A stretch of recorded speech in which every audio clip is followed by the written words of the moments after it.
Alors, ça y est, enfin. Les choses se précisent à Nantucket. Je vais pas tarder à connaître le fin mot de l'histoire. Et, j'ai enfin dépassé la barrière des 15 points sur la merveilleuse couronne d'Annie Cabrial Jardin Zen que je brode dans le cadre du SAL organisé par Sophie de la chaîne Sophie Passionnément.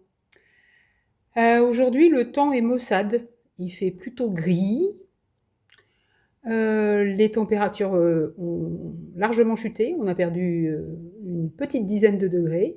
Donc trop gris pour se mettre dehors parce qu'un petit peu menaçant quand même.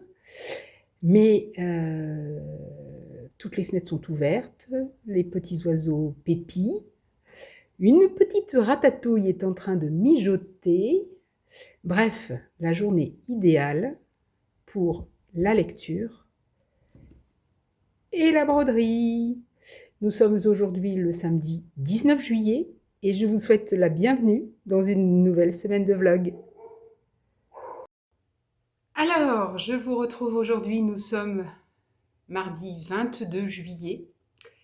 Je vous retrouve en intérieur parce que le temps dehors est encore pas très sûr, n'est-ce pas? Ça oscille entre des belles éclaircies, mais là, vous voyez, les nuages se repointent. Il y a un vent à décorner les bœufs. Donc je me suis dit, allez, jouons la sécurité. Je nous mets sous l'œil protecteur ou inquisiteur, je ne sais pas, de mon petit chat. Et je viens vous parler de mes lectures. Je ne sais pas où j'ai mis mon livre, voilà. Et puis de ce que j'ai fait depuis que je vous ai tourné le petit rush d'introduction samedi matin, je crois. Oui, c'est ça. Je me suis fait un petit café.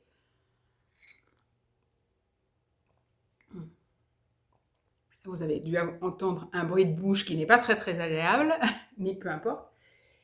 Et voilà, et je vais vous parler de tout ça. Bon, alors, je commence par quoi? Je commence par un été à Nantucket. J'ai fini cette lecture hier. Je vous remets la 4e. Parce que c'est vrai que ça fait 2 semaines et demie que je suis dessus. Voilà. Alors, un été à Nantucket. Attendez, je vais le mettre par là parce qu'on va pas cacher le loot quand même. Non, me mettre là. Parce que c'est comme ça que je le tiens mieux. Alors, un été en Nantucket. Alors, on en était resté avec cette famille de femmes, finalement. Hein. Donc, on en était resté avec Kate, ses 3 filles et leurs problèmes, et sa maman, et ses problèmes aussi. Alors, comment se termine ce bouquin? Quand je vous avais laissé la semaine dernière, il me restait une centaine de pages peut-être, ou au début de semaine, une centaine de pages. Bref. Donc Blair, enceinte de jumeaux, persuadée que son mari la trompe, son mari qui est astrophysicien, qui est parti travailler sur la mission Apollo 11. Alors Apollo 11 qui n'est pas la mission tragique, qui est la mission magique, puisque c'est la mission où la phrase mythique va apparaître, un petit pas pour l'homme, un grand pas pour l'humanité. Donc c'est les premiers pas de l'homme sur la Lune, par Neil Armstrong et Buzz Aldrin et Michael Collins, je crois, le troisième astronaute. Donc Angus est parti travailler sur ce gros événement. Blair donc est arrivée à Nantucket, apprend qu'elle va avoir des jumeaux. Ce sont plus mâles que d'habitude. Elle va accoucher de jumeaux, un garçon, une fille, et en fait,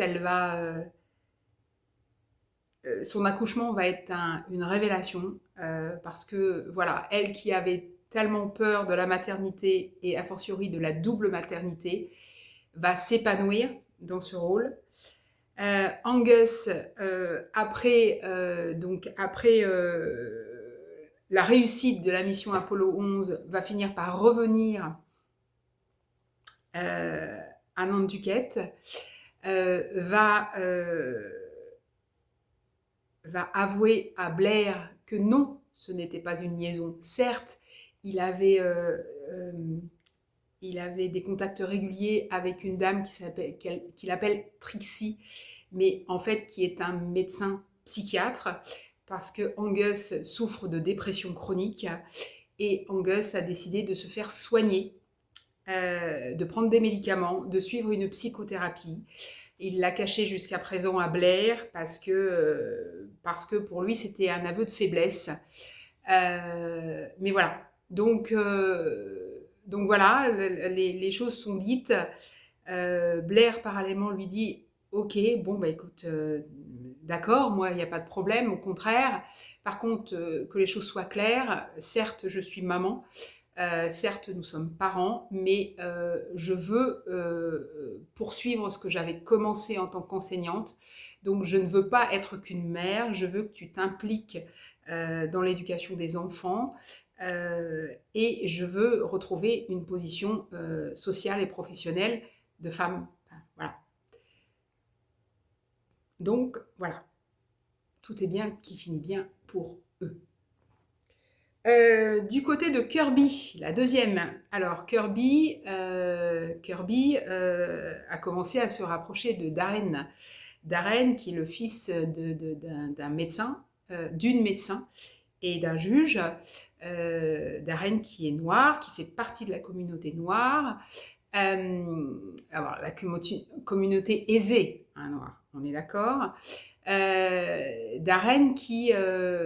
donc Kirby et Darren, voilà, clairement sont amoureux, se rapprochent l'un de l'autre, et contre toute attente, Darren n'assume pas cette relation par rapport à ses parents. Voilà, Kirby fait partie de la communauté blanche. Kirby a un passé amoureux. Alors, je vous avais dit hein, que je sentais un petit truc venir. Donc, Kirby a eu une relation il y a quelques mois avec un policier un peu plus âgé qui s'appelait Scotty Turbo, avec qui elle avait une relation passionnelle. C'était passionnel, c'était dissimulé, c'était jamais aux yeux de tous. Elle finit par découvrir que Scotty Turbo lui ment, qu'il ne vit pas avec sa mère, mais qu'il est marié. Et elle découvre ça au moment où elle découvre parallèlement qu'elle est enceinte. Voilà. Donc, elle découvre qu'elle est enceinte. Elle ne sait pas quoi faire dans un premier temps. Elle s'adresse sous un faux nom à un dispensaire dans lequel elle rencontre, mystère du hasard, un docteur qui n'est autre que la mère de Darren. Donc, elles ne se connaissent pas dans un premier temps. Mais quand Kirby rencontre Darren et quand Darren lui fait rencontrer sa mère, elles se disent « Oh là là, oui, d'accord, il va y avoir un problème. » Donc voilà, Scotty, lui, dit « Bon, ben voilà, faut faire ce qu'il faut, mais moi, je ne peux pas m'engager avec cet enfant. » Alors, il ne lui dit pas pourquoi, hein, mais elle va le deviner toute seule. Et finalement, Kirby va perdre son enfant de façon, on va dire, naturelle. Elle fait une fausse couche. Mais bon, voilà, la fin de cette période-là la met face à la réalité de ses relations avec Scotty et à l'immense déception que, voilà. Donc voilà, Darren qui n'assume pas sa relation avec Kirby auprès de ses parents. Kirby dit bon, ok, d'accord, bah voilà. Bon, bah moi je continue pas plus loin parce que il semble que je fasse les mauvais choix en amour, donc voilà, je t'aime beaucoup, je t'aime vraiment, mais si c'est pour être dissimulé, non. Donc elle quitte l'île de Martha's Vineyard, oui, parce qu'elle était, elle était pas sur Nantucket, elle était sur l'île d'à côté, et elle décide de rentrer à Nantucket. Elle prend position aussi. Elle prend position pour une de ses colocataires, Patty, qu'elle soupçonne d'être maltraitée, d'avoir une relation toxique avec son petit ami qui semble être violent.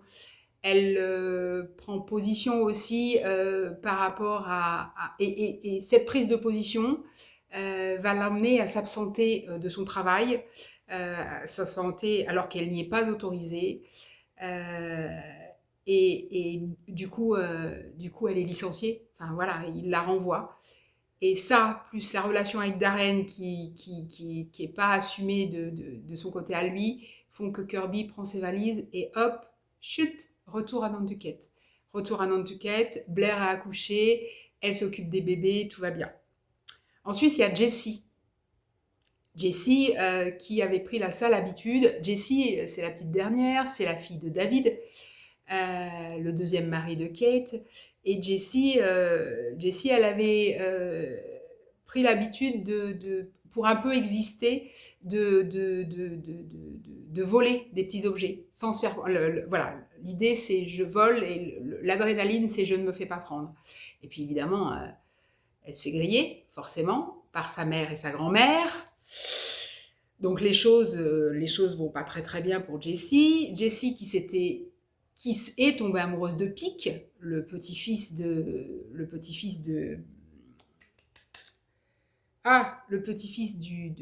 monsieur qui garde la propriété sur Nantucket. Et Pic, oui, qui se rapproche de Jessie, mais Jessie, il l'aime bien, mais il l'aime que bien. Pic, il travaille sur une... Ah, je sais plus où il travaille. Non, dans un bar, je crois, voilà. Je pense qu'il travaille dans... Oui, puisqu'il est apprenti cuisinier dans un bar. Et dans cette... ou dans un dîner, vous savez.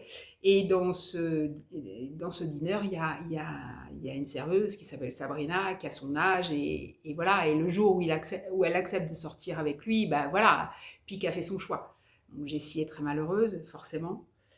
Et puis Jessie va être la seule à apprendre une vérité, la vérité qui concerne Kate, sa maman. Alors une vérité qui est un petit peu compliquée à vous expliquer parce que en fait, donc Kate a été mariée avec Wilder qui était un coureur de jupons. Elle passait un petit peu,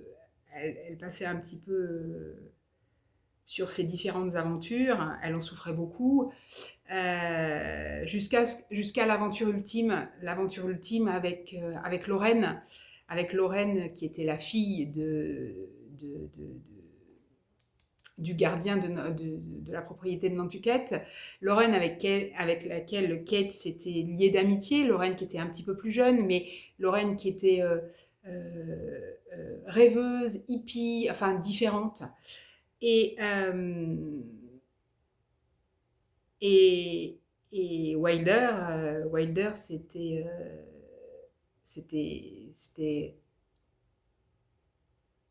épris de Lorraine. Alors, est-ce que c'était une relation sérieuse? On ne sait pas trop. Toujours est-il qu'il s'en était épris jusqu'à mettre enceinte Lorraine. Et donc, Pic, c'est le fils de Wilder et de Lorraine. Voilà. Et quand Kate apprend ça, 16 ans en arrière, elle se met en colère et elle fait un coup de bluff. Elle dit, bon bah écoute, tu sais quoi, cette fois c'est la goutte de trop, je prends les enfants, je déménage, je vais prendre un avocat, on va divorcer. Parce que là, ça, Lorraine, plus le fait d'avoir un enfant, terminé. Et donc, dispute, elle tourne le dos, et là, l'accident arrive. L'accident arrive et Wilder meurt en nettoyant son arme. En fait, Wilder ne meurt pas en nettoyant son arme. Wilder se suicide. Sauf que c'est un fait que Kate va toujours cacher à tout le monde.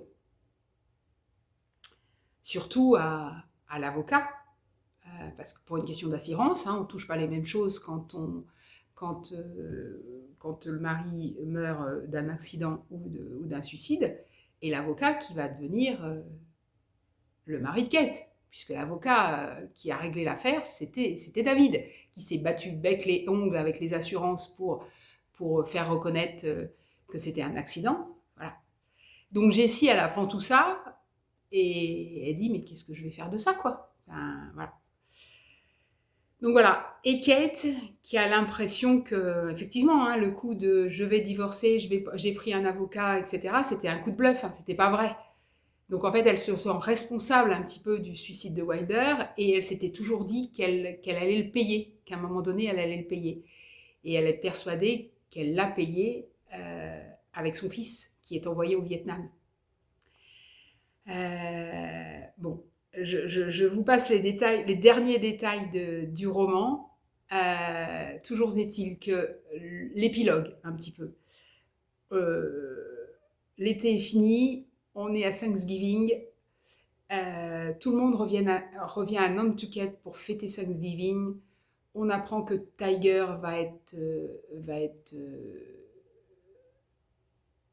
va avoir fini sa mission, sa mobilisation au Vietnam. Après avoir eu très très peur, il est sain et sauf. Tout le monde se retrouve à Thanksgiving à Nantucket.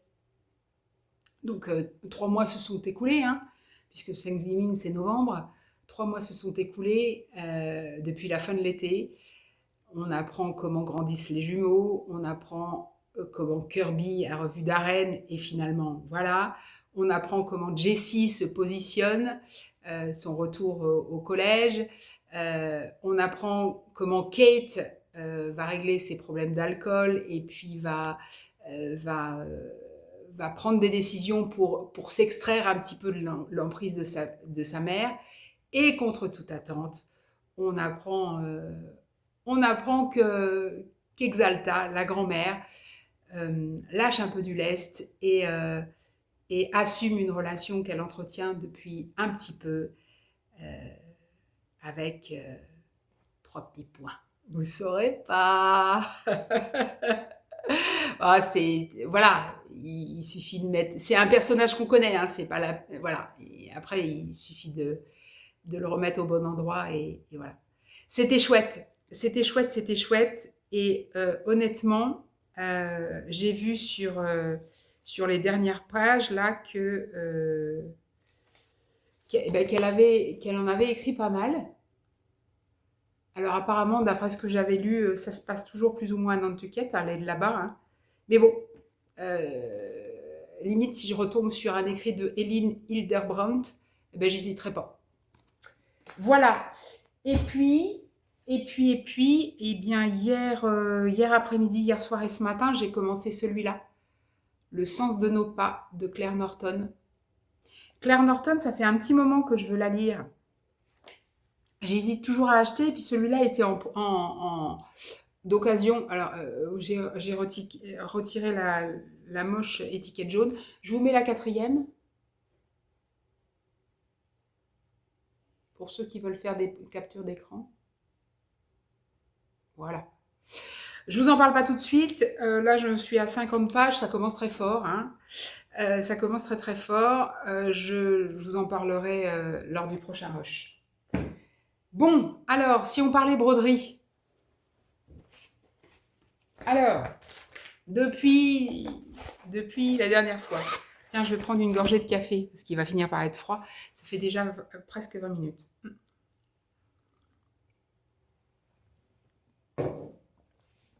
Alors, depuis la dernière fois, sur quoi est-ce que j'ai travaillé? Eh bien, comme vous l'avez vu sur le rush d'introduction, je vous mets par là, j'ai dépassé la barrière des 15 points sur le jardin zen d'Annika Brial. Donc, la couronne que je fais dans le cadre du salle organisé par Sophie, de la chaîne Sophie Passionnément, qu'on ne présente plus. Et donc, comment je vais le mettre? Voilà, j'ai fait le petit temple ou la petite pagode là. Samedi matin, j'avais pas fini tout à fait rempli. Alors au départ, Sophie nous donnait 6 mois et puis finalement, au vu de l'engouement qu'a suscité ce salle, elle a prolongé à 1 an, ce qui m'arrange bien et ce qui va permettre à certaines d'entre nous, dont elle d'ailleurs, d'en faire plusieurs, si vous voulez en faire plusieurs. Voilà. Bon, je la brole sur de la Belfast, c'est très très chouette. Hein. C'est très très chouette, c'est très très chouette. Ça se brode bien. J'ai imprimé mon, mon diagramme papier, ça se brode bien. Et puis oui, en 1 an, je pense que ça va le faire. Mais bon, ça restera toujours la broderie que j'ai commencée quand je suis allée voir Sophie, lors de cette journée mémorable où on a bien ri. J'en profite pour vous remercier parce que vous avez été nombreux à réagir par le biais de commentaires sur mon dernier vlog et puis sur... je sais pas si il fait sombre là ou pas.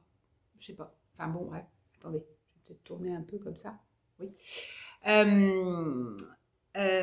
Oui, sur mon dernier vlog et puis aussi j'ai fait ma curieuse, j'ai regardé les commentaires sous la vidéo de Sophie et ça fait plaisir que ça vous ait fait plaisir parce que nous ça nous a fait plaisir. Vous comprenez? Ouais, donc c'était une super journée et vraiment quand on a partagé ce moment avec vous, c'était super sympa. Bon, ensuite, sur quoi est-ce que je suis travaillée est-ce que je suis travaillée? Mais bien sûr, Fred. Mais j'ai pas l'impression. J'espère quand même que vous avez une belle luminosité là, parce que je suis pas très très sûre quand même. Bon. Ensuite, oui, alors, je me suis réveillée l'autre jour, je me suis dit, oh bon là, on est le 20 juillet déjà. Il reste 10 jours avant la fin du mois.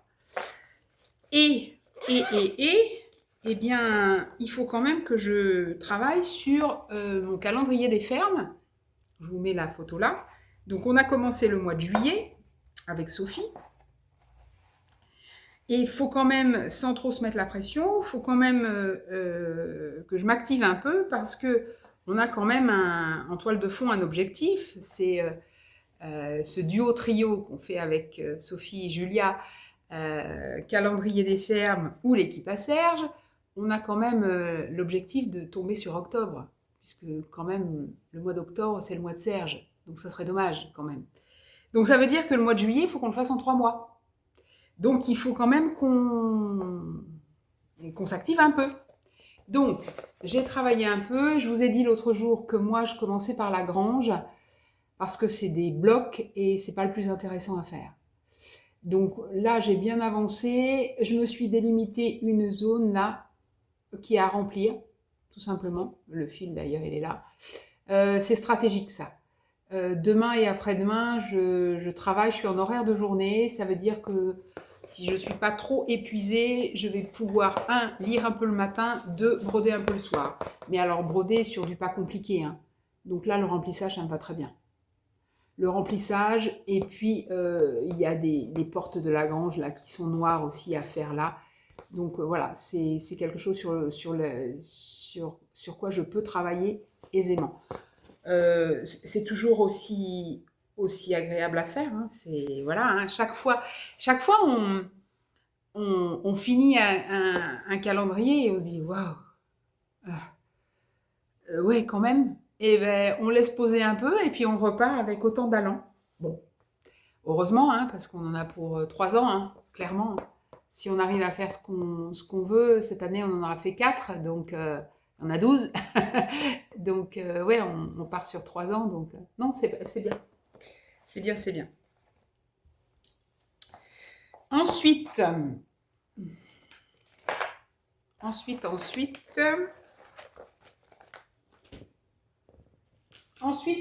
ben, j'ai terminé quelque chose.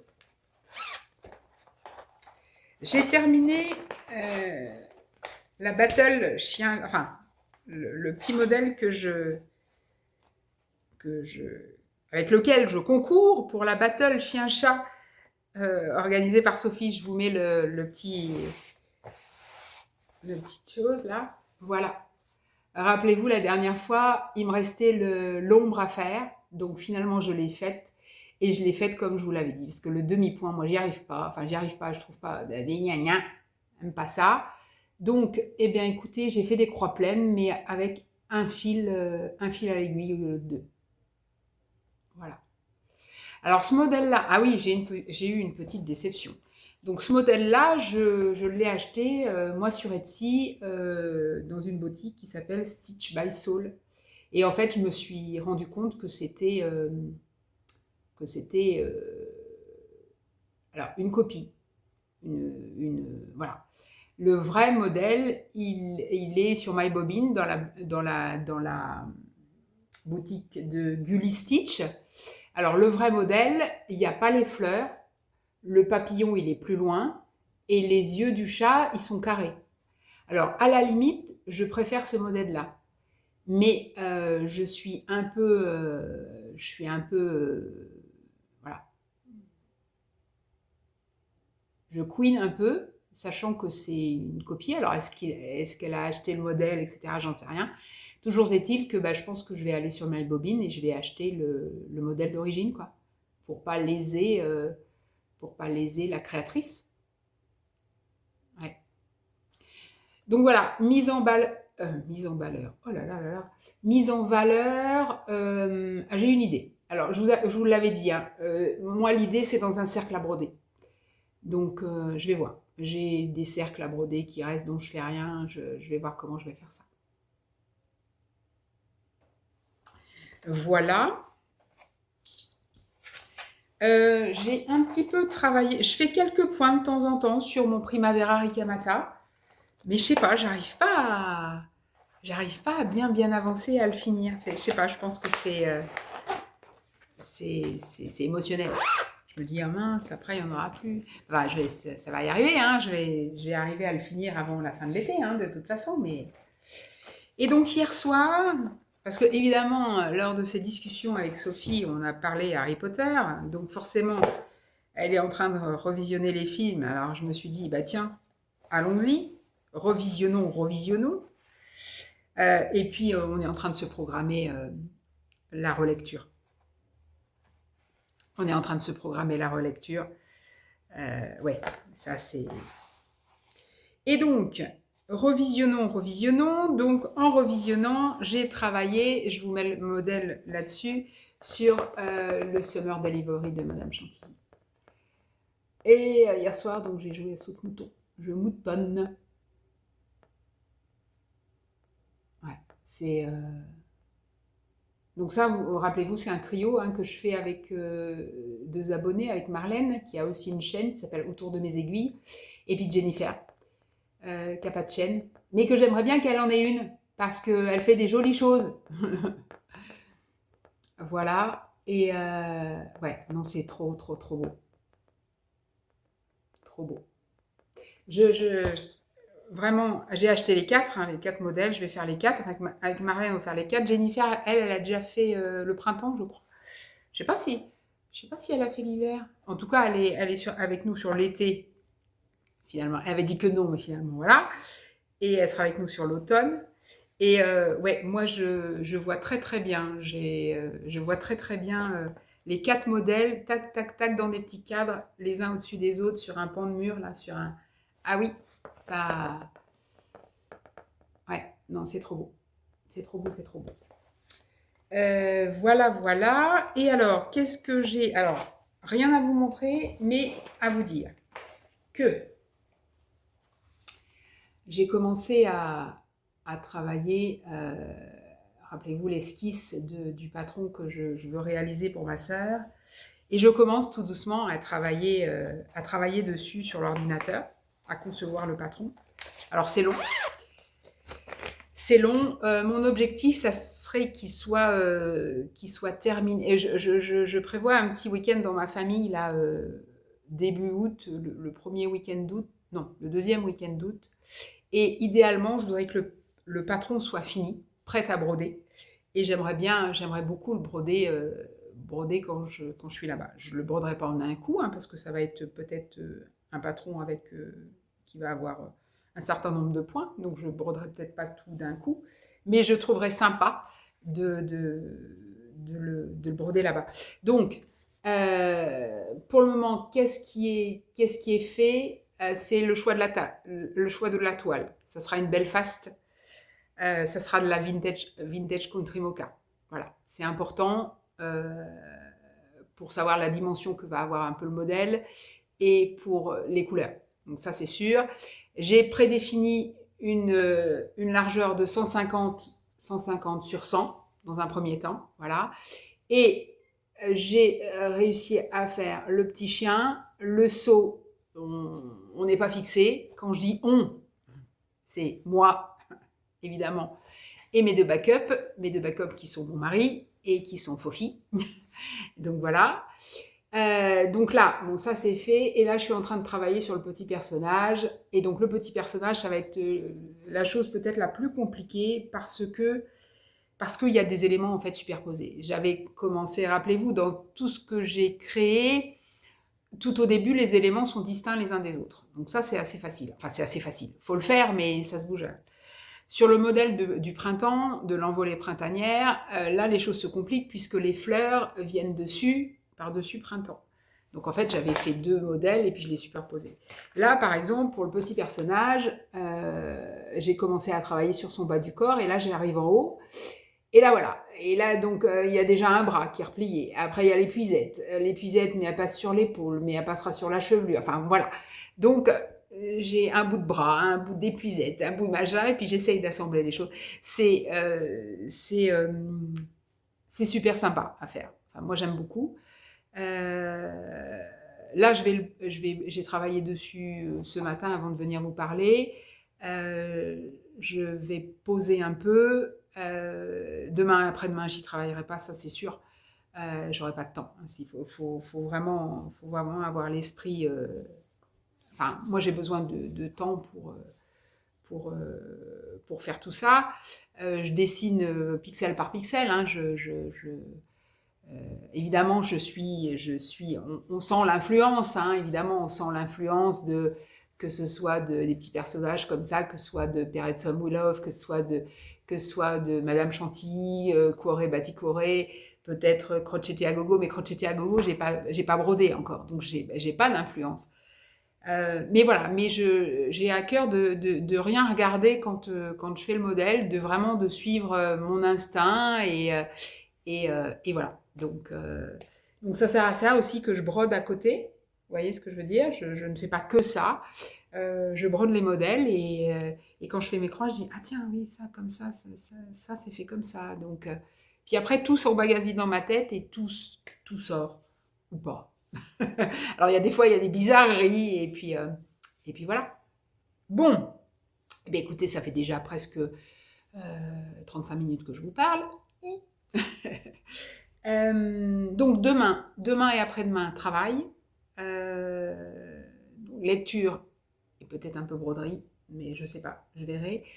Je vous reviens vendredi matin pour clôturer le vlog et puis vous parler un peu de cette lecture parce que ça j'aurais avancé et peut-être vous montrer ce sur quoi je vais broder cet après-midi parce que j'ai une petite idée, mais ça peut changer, voilà.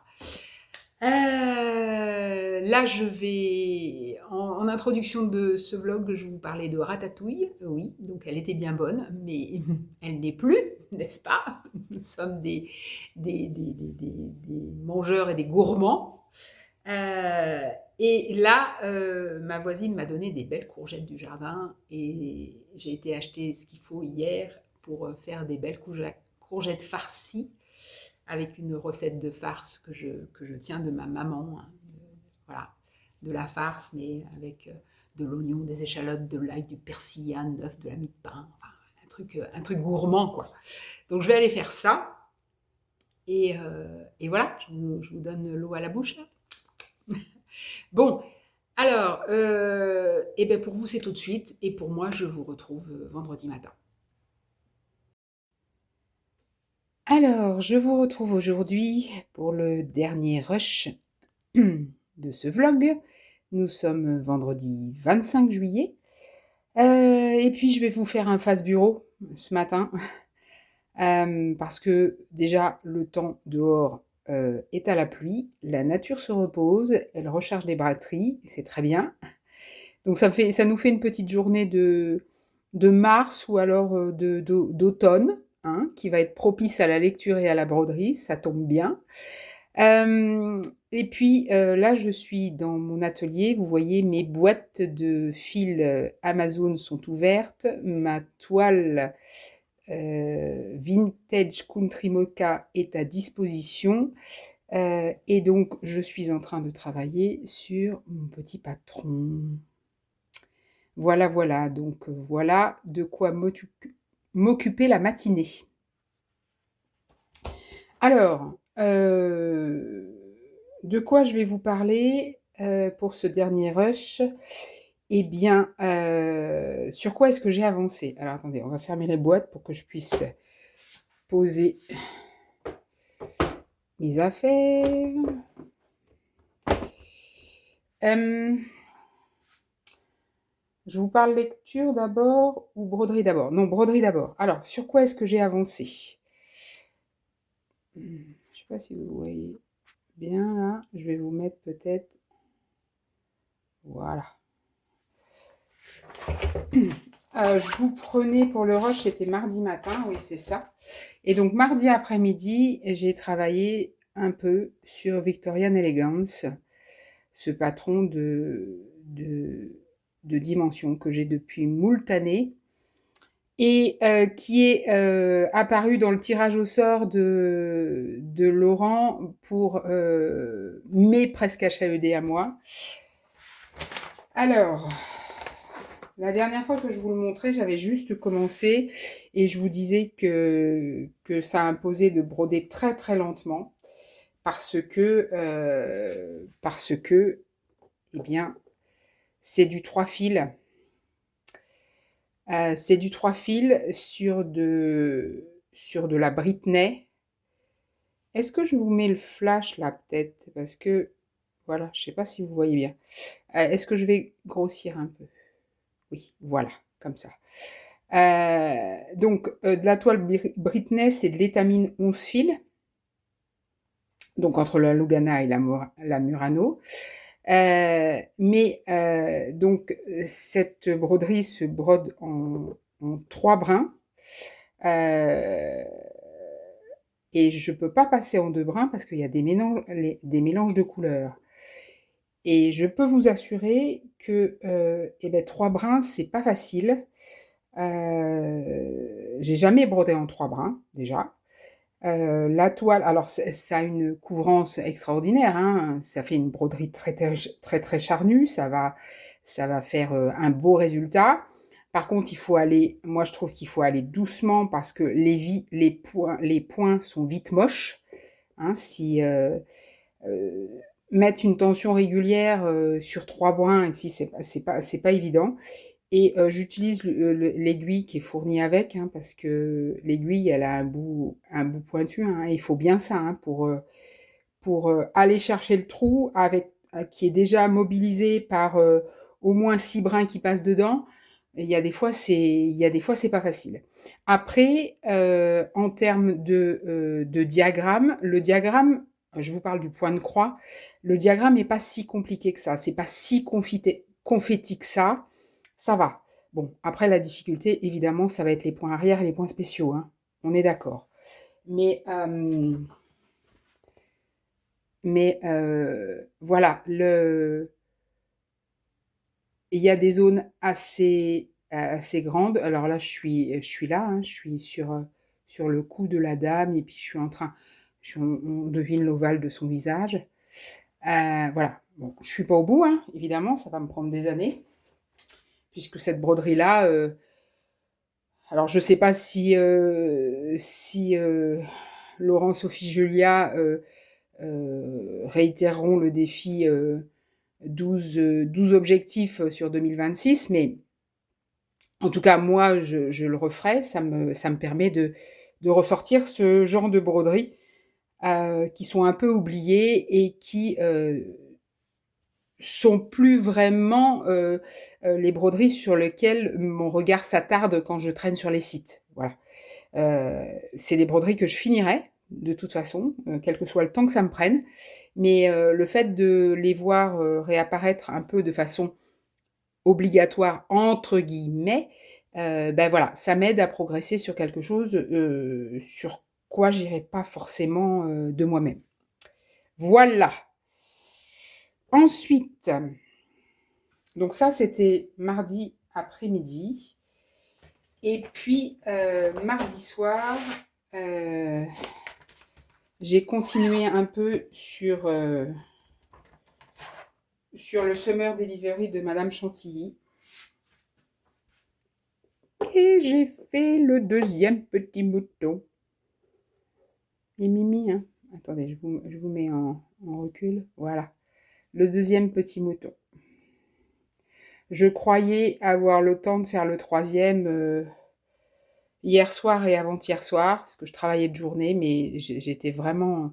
Autant j'ai réussi à le lire le matin avant d'aller au travail, autant le soir, j'étais vraiment trop fatiguée, j'ai pas pu, et pourtant c'était simple, hein, je m'étais dit, ah quand même, ça va, ça, mais j'ai pas pu, voilà. Donc après, faut pas lutter, je ne lutte plus, voilà, je me suis reposée, là, encore aujourd'hui, je vais me reposer, et puis, je vais pouvoir broder là, mais voilà, pas de précipitation.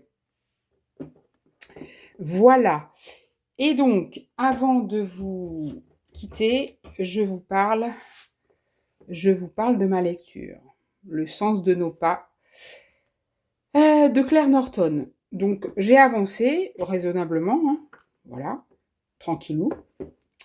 Donc de quoi s'agit-il? Alors, donc le prologue déjà, c'est pas gai, n'est-ce pas? C'est pas gai puisque Claire Norton nous décrit un accident de voiture. Un accident de voiture qui coûte la vie à une jeune femme.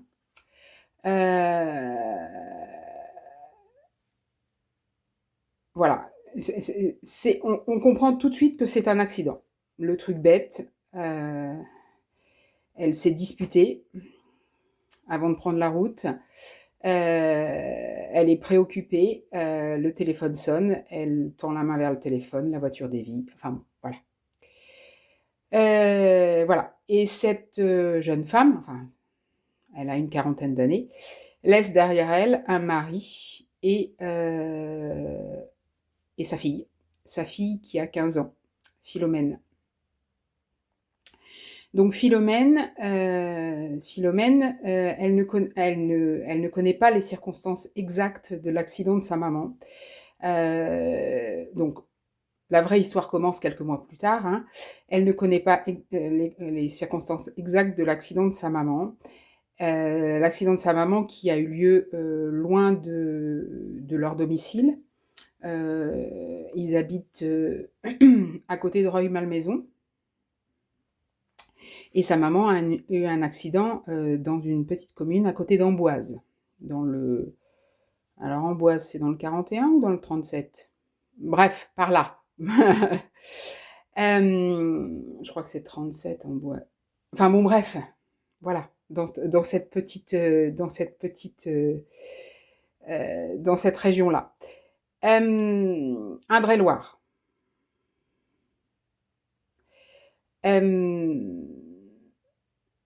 Voilà, j'ai perdu le fil du coup, et elle ne voilà, il y a des choses qui lui sont tues, et du coup, Philomène, qui était très, très liée avec sa maman, a un doute sur le fait que ce soit un accident ou alors sur le fait que ce soit un suicide. Puisque sa maman et son papa, ont eu une période délicate dans leur couple.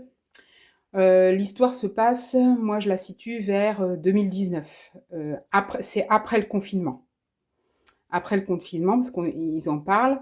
Donc, histoire de couple, infidélité de la part de sa maman,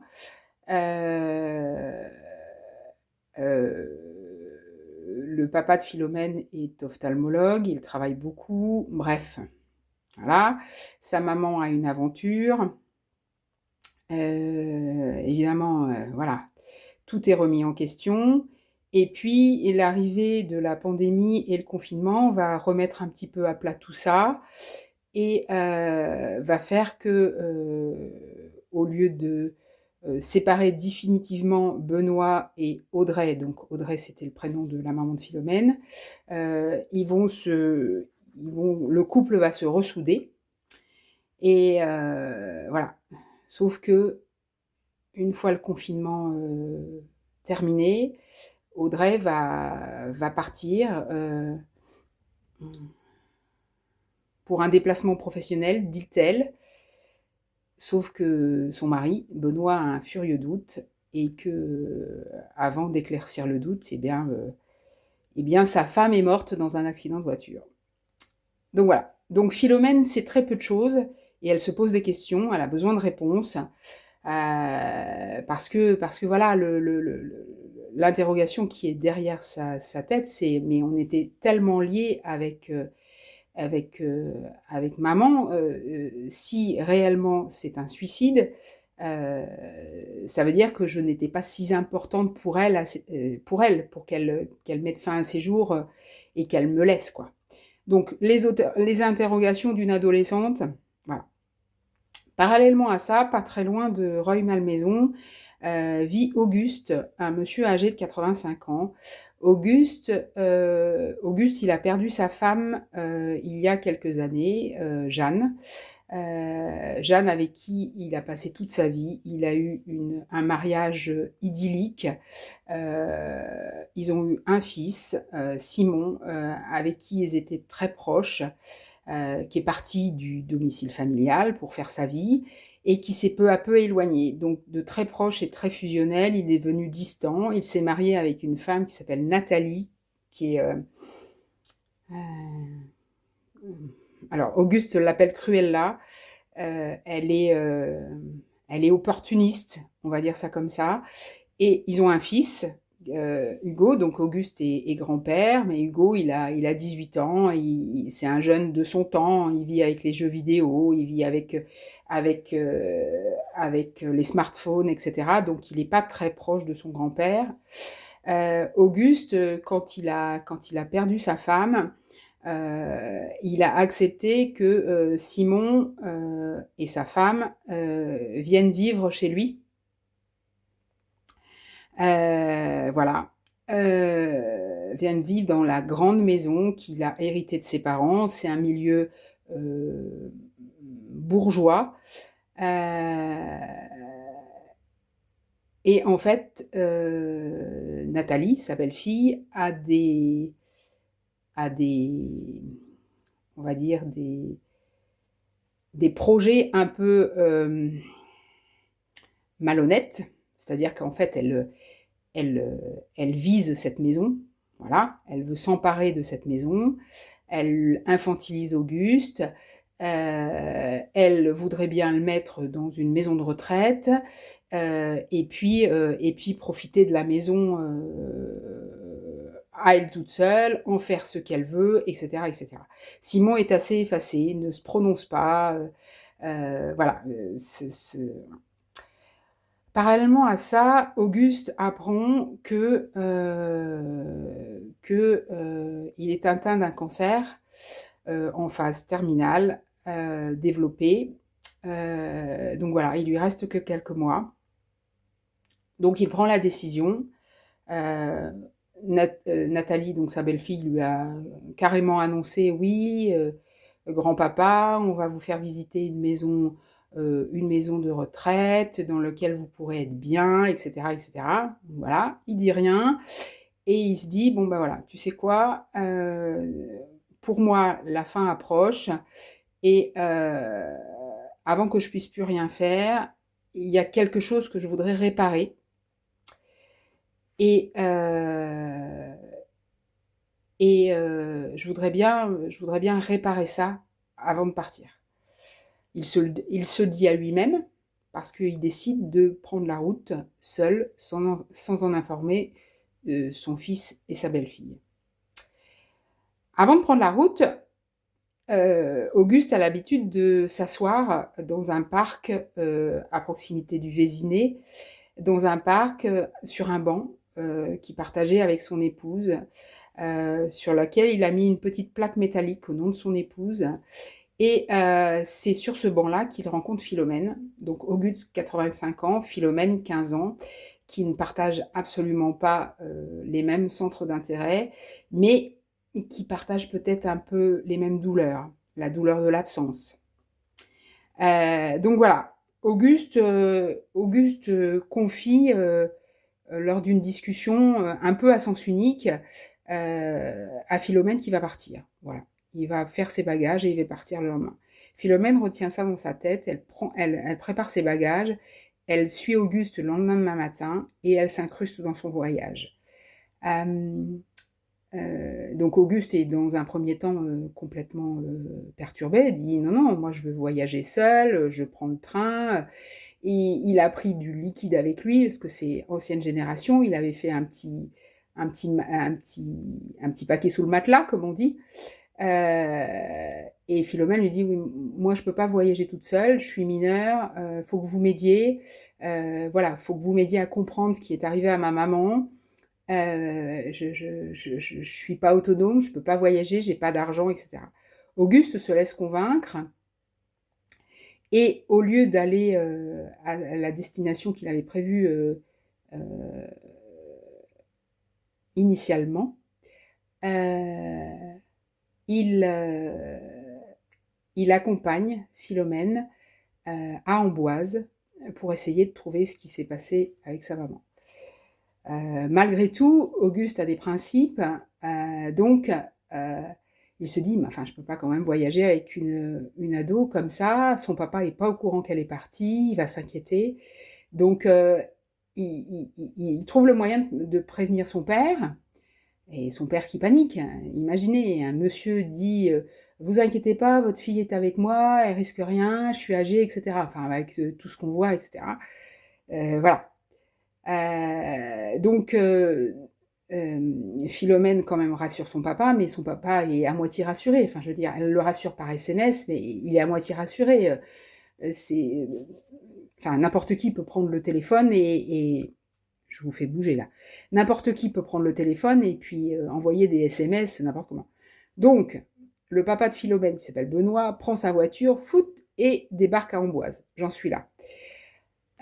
Il me reste à vous préciser à la recherche de quoi est parti Auguste. Auguste, quand il était jeune homme, il a connu un ami qui s'appelait Paul, qu'il a connu à l'école primaire et qu'il a suivi jusqu'au lycée. Paul qui était différent parce que qui souffrait d'une petite difformité physique, il avait un bec de lièvre, donc il était moqué, il était exclu. Paul qui avait un grand sens artistique, et Paul et Auguste s'étaient rapprochés. Ils étaient devenus meilleurs amis. Auguste allait Paul venait dans la maison des parents d'Auguste. Auguste allait en vacances, non, je ne sais pas s'il a été en vacances. Bref, Paul passait un certain nombre de ses vacances à Orléans, chez sa grand-mère, etc. Et puis un jour, pris dans les filets d'une belle jeune fille, qui n'était pas sa femme, hein, une belle jeune fille de qui il s'éloignait par la suite. Comment dirais-je, Auguste s'est éloigné petit à petit de Paul, jusqu'à se moquer de lui et l'humilier. Voilà. Et quand il s'est rendu compte de son erreur, de sa bêtise, et qu'il avait voulu reprendre contact avec lui, il s'est rendu compte que Paul et ses parents avaient déménagé parce que le papa de Paul avait été muté. Donc il n'a jamais plus eu de nouvelles de son ami, il ne sait pas ce qu'il est devenu, et il n'a jamais eu l'occasion de lui présenter ses excuses pour son comportement qu'il juge impardonnable, quoi. La seule piste qu'il a, c'est c'est cette grand-mère qui vivait à Orléans et, et la volonté qu'avait la maman de Paul de revenir vivre auprès de sa mère un jour ou l'autre. Voilà, c'est tout ce qu'il sait. Donc il part avec ça. Mais bon, direction Orléans, déviation par Amboise, dans un premier temps. Voilà, j'en suis là. C'est... Alors, je ne sais pas comment décrire le style de l'écriture. C'est bien écrit, mais c'est pas... sans être très captivant sur le style de l'écriture. Par contre, ça soulève... ouais, ça soulève des questionnements qui sont... Voilà, qui sont